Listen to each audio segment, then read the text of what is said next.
ओम शांति। 18 दिसंबर 2023। बाबा के महावाक्य। मीठे बच्चे, आत्मा और परमात्मा का मिलन ही सच्चा संगम अथवा कुंभ है। इसी मिलन से तुम पावन बनते हो। यादगार में फिर वह मेला मनाते हैं। प्रश्न: तुम बच्चों में किस बात की बहुत बहुत सयानप चाहिए? उत्तर: ज्ञान की जो नाजुक बातें हैं उन्हें समझाने की बहुत सयानप चाहिए। युक्ति से ज्ञान मार्ग और भक्ति मार्ग को सिद्ध करना है। ऐसे समझाना है जैसे चूहा फूंक भी देता है और काट भी लेता है, तो सर्विस की युक्तियां रचनी हैं। कुंभ मेले पर प्रदर्शनी लगाकर अनेक आत्माओं का कल्याण करना है। पतित से पावन होने की युक्ति बतानी है। गीत: इस पाप की दुनिया से। ओम शांति। बाप बैठ बच्चों को समझाते हैं। पाप की दुनिया को कलयुगी पतित भ्रष्टाचारी दुनिया कहा जाता है और फिर पुण्य की दुनिया को सतयुगी पावन श्रेष्ठाचारी दुनिया कहा जाता है। परम आत्मा ही आकर पुण्य आत्मा, पवित्र आत्मा अथवा पुण्य की दुनिया बनाते हैं। मनुष्य पुकारते हैं पतित पावन बाप को, क्योंकि खुद पावन नहीं है। अगर समझते पतित पावनी गंगा है व त्रिवेणी है, फिर पुकारते क्यों हैं कि हे पतित पावन आओ। गंगा व त्रिवेणी तो है ही, उनके होते हुए भी पुकारते रहते हैं। बुद्धि फिर भी परमात्मा की तरफ जाती है। परमपिता परमात्मा जो ज्ञान सागर है, उनको आना है। सिर्फ आत्मा नहीं लेकिन पवित्र जीवात्मा कहा जाएगा। अभी पावन जीवात्मा तो कोई है नहीं। पतित पावन बाप आते ही तब हैं जब सतयुगी पावन दुनिया की स्थापना करनी है और कलयुगी दुनिया का विनाश करना है। जरूर संगम युग पर ही आएंगे। संगम को कुंभ भी कहते हैं। त्रिवेणी का संगम है, उसका नाम रख दिया है कुंभ। कहते हैं तीनों नदियां आपस में मिलती हैं। वास्तव में हैं दो नदियां। तीसरी नदी को गुप्त कह देते हैं। तो क्या इस कुंभ के मेले में पतित से पावन होंगे? पतित पावन को तो जरूर आना है। ज्ञान का सागर वह है। पतित दुनिया को पावन बनाना, कलयुग को सतयुग बनाना, यह तो परम पिता परमात्मा का ही काम है, ना कि मनुष्यों का। यह तो सब ब्लाइंड फेथ है। अब अंधों को लाठी चाहिए। तुम अब लाठी बने हो नंबरवार पुरुषार्थ अनुसार। लाठियां भी किस्म किस्म की होती हैं। कोई लाठी 100 रुपए की और कोई 2 रुपए की भी मिलती है। यहाँ भी सब नंबरवार हैं। कोई तो बहुत सर्विसेबल हैं। जब बीमार होते हैं तब सर्जन को बुलाना पड़ता है। अब यह है ही पतित दुनिया। तुम पावन बन रहे हो। कहा जाता है आत्मा परमात्मा अलग रहे बहुकाल। फिर जब परम पिता परमात्मा अनेक आत्माओं के बीच आते हैं तो उसको कहा जाता है संगम का कुंभ। मनुष्य कुंभ के मेले पर बहुत दान करते हैं। वह कमाई होगी साधु संतों को और गवर्नमेंट को। यहाँ तुमको तन मन धन सहित सब कुछ दान करना होता है पतित पावन बाप को। वह फिर तुमको भविष्य में स्वर्ग का मालिक बनाते हैं। वह नाम लेते हैं त्रिवेणी का और दान देते हैं साधु संतों को। वास्तव में संगम उसको कहेंगे जहाँ सब नदियाँ आकर सागर में मिले। वहाँ सागर तो है नहीं, यह तो नदियाँ आपस में मिलती हैं। नदियाँ और सागर के मिलन को ही सच्चा सच्चा मेला कहा जाता है। लेकिन यह भी ड्रामा में नोंद है। इसमें गवर्नमेंट को भी रेल मोटर गाड़ी जमीन आदि से बहुत कमाई होती है, तो यह कमाई का मेला लगता है। इन बातों को तुम बच्चे जज कर सकते हो क्योंकि तुम हो ईश्वरीय मत पर। तो कुंभ के मेले का अर्थ निकालना चाहिए। बाबा ऐसे माना निबंध देते हैं, जो सेंसिबल बच्चे हैं उनको उठाना चाहिए। नंबर 1 सबसे सेंसिबल तो है मम्मा, फिर दूसरा है संजय, जिसको फिर बांटने के लिए पर्चे बनाने पड़े। यह त्रिवेणी पतित पावनी नहीं है। पतित पावन तो सर्व का सद्गति दाता एक शिव बाबा है। त्रिवेणी को तो सद्गति दाता नहीं कहेंगे। यह नदियाँ तो हैं ही, आने की बात नहीं। गाते हैं पतित पावन आओ, आकर पावन बनाओ। तो यह पर्चे निकालने चाहिए। बहनों भाइयों, क्या पतित पावन ज्ञान सागर परम पिता परमात्मा है या यह नदियाँ? यह तो सदैव है। परमात्मा को तो पुकारा जाता है आने के लिए। वास्तव में पतित पावन तो एक परमात्मा है।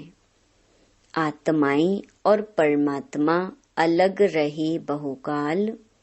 सुंदर मेला लग गया जब सतगुरु मिला दलाल।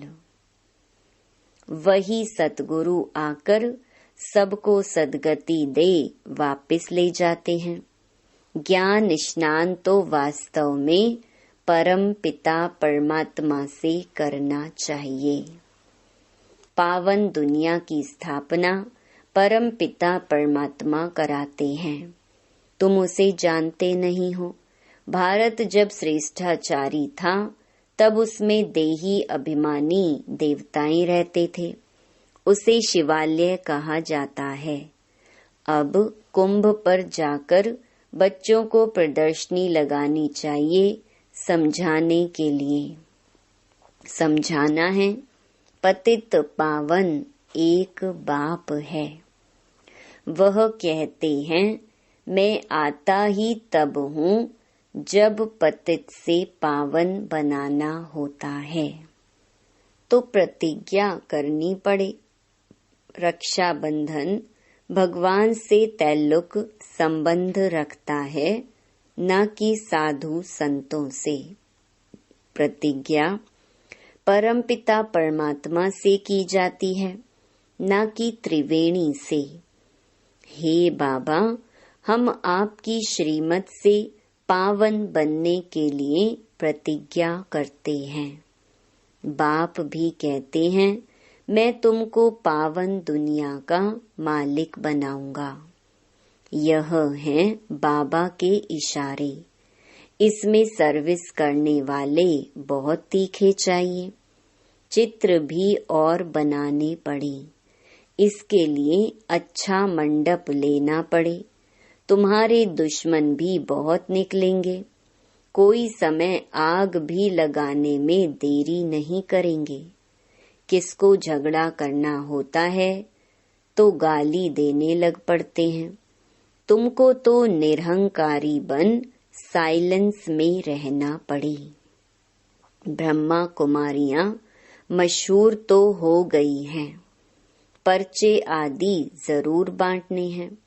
कुंभ के मेले का खास महत्व रखते हैं।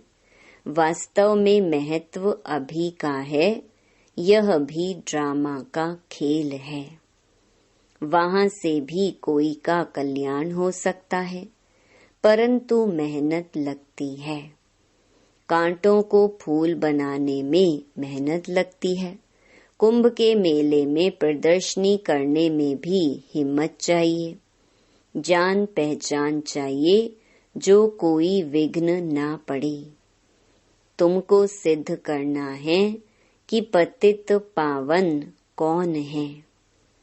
मनुष्य पावन दुनिया स्वर्ग को याद भी करते हैं। कोई मरता है तो कहेंगे फलाना स्वर्गवासी हुआ। वहां तो बहुत माल ठाल होते हैं।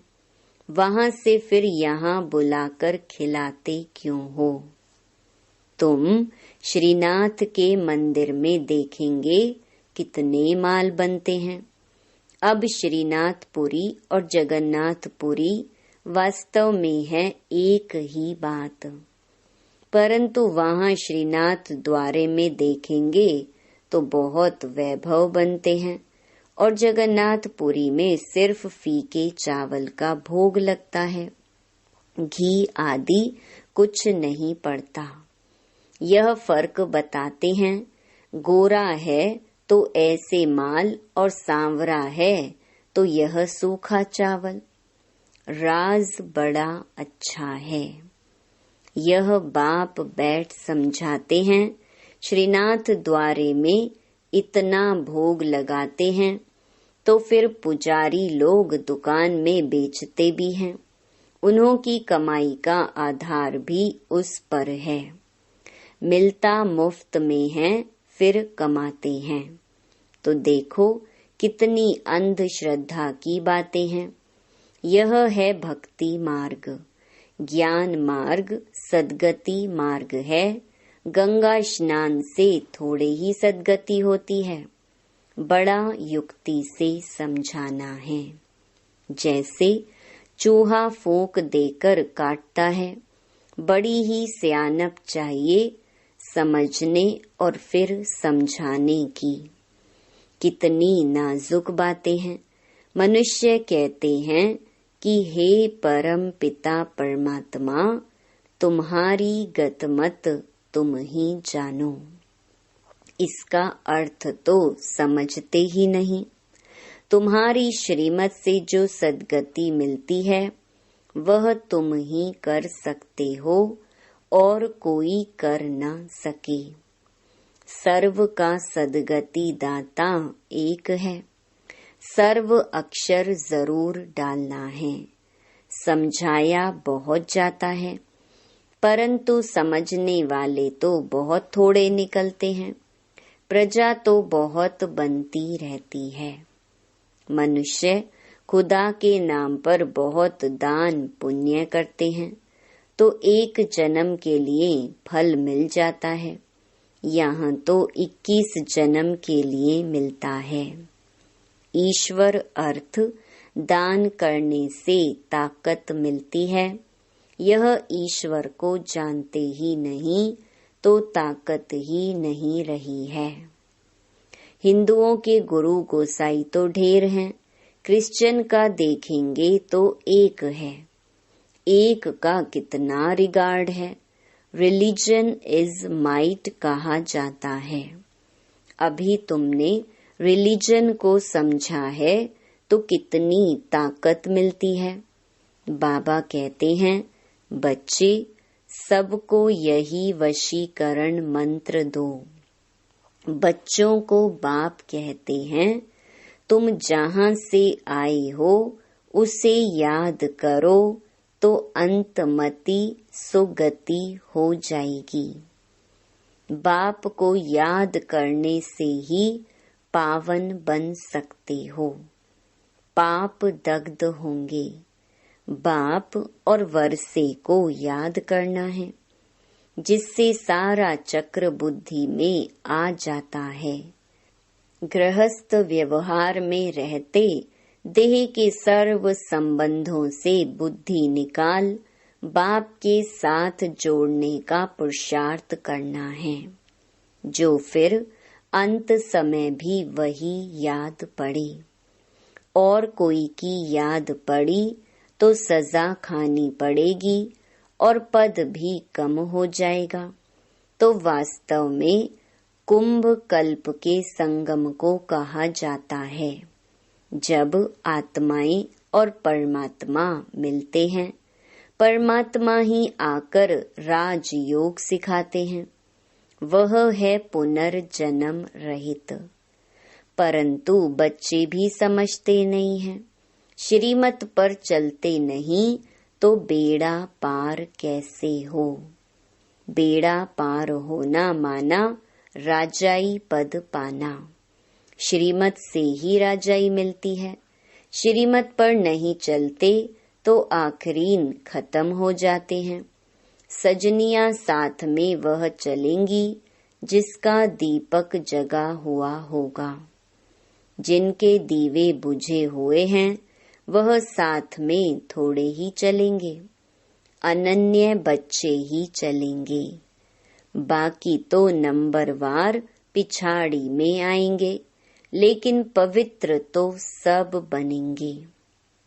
सब आत्माएं भी एक जैसी ताकत वाली नहीं हो सकती।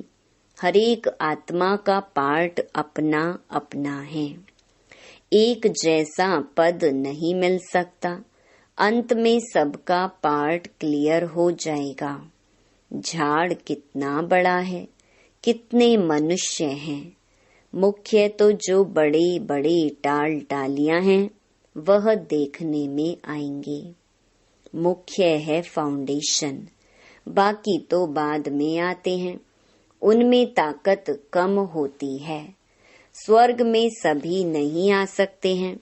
भारत ही हेवन था। ऐसे नहीं कि भारत के बदले जापान खंड हेवन हो जाएगा। ऐसे हो नहीं सकता।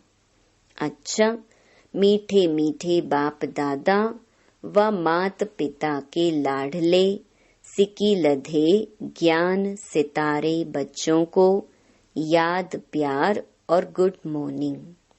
रूहानी बाप की रूहानी बच्चों को नमस्ते। रात्रि क्लास 24 अप्रैल 1968। बच्चों को समझाया गया है और धर्म स्थापक कोई सभी का कल्याण नहीं कर सकते हैं। वह आते हैं, सभी को ले आते हैं। जो लिबरेट कर गाइड करते हैं उनका ही गायन है। वह भारत में ही आते हैं, तो भारत सभी से ऊंच देश ठहरा। भारत की बहुत महिमा करनी है। बाप ही आकर सर्व की सद्गति करते हैं, तब ही शांति होती है। विश्व में शांति थी सृष्टि के आदि में। स्वर्ग में एक धर्म था, अभी अनेक धर्म हैं। बाप ही आकर शांति स्थापन करते हैं, कल्प पहले मिसल करते हैं। तुम बच्चों को ज्ञान मिला है तो विचार सागर मंथन चलता है, और तो कोई का चलता ही नहीं है। यह भी तुम समझते हो। देह अभिमान के कारण देह को ही पूजते हैं। आत्मा पुनर्जन्म तो जरूर यहाँ ही लेगी ना। अभी तुम समझते हो पावन तो एक ही है। बाप ही गुप्त ज्ञान देते हैं जिससे सभी की सद्गति हो जाती है। बाकी हनुमान व गणेश आदि जैसे कोई होते ही नहीं। इन सभी को कहा जाता है पुजारी। अच्छा, रूहानी बच्चों प्रति रूहानी बाप व दादा का याद प्यार और गुड नाइट। रूहानी बच्चों को रूहानी बाप की नमस्ते। धारणा के लिए मुख्य सार। पहला, सजाओं से बचने के लिए देह के सर्व संबंधों से बुद्धि योग निकाल एक बाप से बुद्धि योग जोड़ना है। अंत समय में बाप के सिवाय कोई याद ना आए। दूसरा, निरहंकारी बन साइलेंस में रह कांटों को फूल बनाने की मेहनत करनी है। श्रीमत पर अंधों की लाठी बनना है। पावन बन पावन बनाना है। वरदान, समर्थ संकल्पों द्वारा जमा का खाता बढ़ाने वाले होली हंस भव। जैसे हंस कंकड़ और रतन को अलग करते हैं, ऐसे आप होली हंस अर्थात समर्थ और व्यर्थ को परखने वाले। जैसे हंस कभी कंकड़ को चुग नहीं सकते, अलग करके रख देते, छोड़ देते, ग्रहण नहीं करते, ऐसे आप होली हंस व्यर्थ को छोड़ समर्थ संकल्पों को धारण करते हो। व्यर्थ तो बहुत समय सुना, बोला, किया, लेकिन उसके परिणाम में सब कुछ गंवाया। अब गंवाने वाले नहीं, जमा का खाता बढ़ाने वाले हो। स्लोगन, स्वयं को ईश्वरीय मर्यादाओं के कंगन में बांध लो तो सर्व बंधन समाप्त हो जाएंगे। ओम शांति।